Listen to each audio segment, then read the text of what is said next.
भारत का लोकतंत्र एक और अहम मोड़ पर है, क्योंकि सामने है उपराष्ट्रपति चुनाव 2025।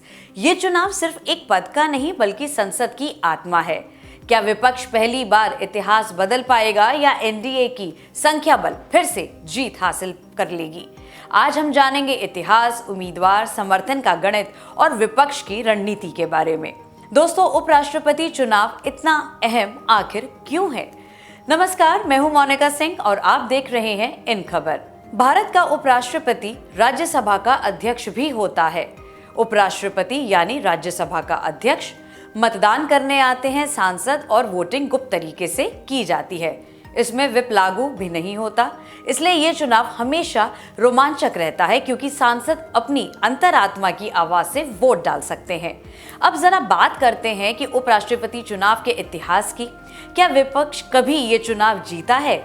भारत में आपको बता दें कि अब तक 16 उपराष्ट्रपति चुनाव हुए हैं, इनमें से 4 निर्विरोध जीते हैं। 1992 में राधाकृष्ण निर्विरोध जीते। 1997 में राधाकृष्ण एक बार फिर निर्विरोध जीते। साल 1979 में हिदायतुल्ला निर्विरोध जीते। साल 1987 में शंकर दयाल शर्मा निर्विरोध जीते। बाकी चुनावों में जब भी विपक्ष उतरा हमेशा हारा ही है। 2017 में वेंकैया नायडू, उनको 516 वोट मिले। फिर बारी आई जगदीप धनखड़ की। मतलब साफ है, इतिहास विपक्ष के पक्ष में तो नहीं रहा है, लेकिन इतिहास हर बार भविष्य तय नहीं कर सकता। अब जानते हैं इस बार के दोनों उम्मीदवारों के बारे में। एनडीए की तरफ से जो उम्मीदवार उपराष्ट्रपति चुनाव के लिए उतारे गए हैं उनका नाम है सीपी राधाकृष्ण। वो महाराष्ट्र के राज्यपाल रह चुके हैं, वरिष्ठ बीजेपी नेता हैं, आरएसएस से लंबे समय से जुड़े हैं, तमिलनाडु का अच्छा चेहरा माने जाते हैं। विपक्ष यानी इंडिया अलायंस की तरफ से जो उम्मीदवार उतारा गया है उनका नाम है retired justice B Sudarshan Reddy. Supreme court के पूर्व जज हैं, गोवा के पहले लोकायुक्त, ईमानदार और न्यायप्रिय छवि के लिए जाने जाते हैं।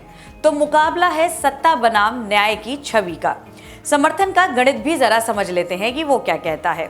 अब सबसे अहम है किसके पास कितना समर्थन है।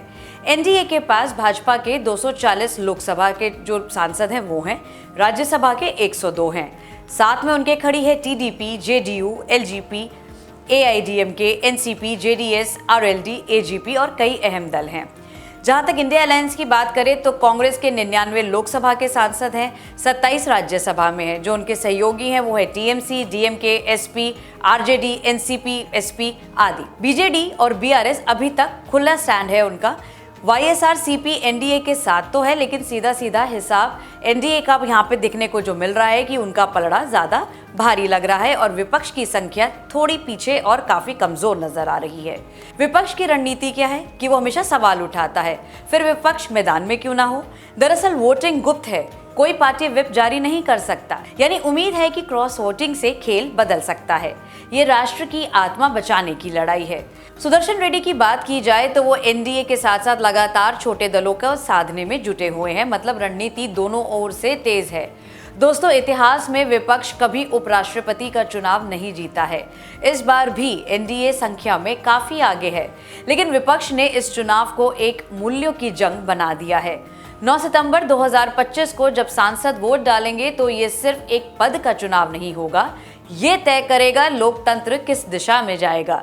अगर वीडियो पसंद आया हो उसे लाइक, शेयर और सब्सक्राइब जरूर कीजिएगा और फिर मिलेंगे एक नए मुद्दे, नई कहानी के साथ।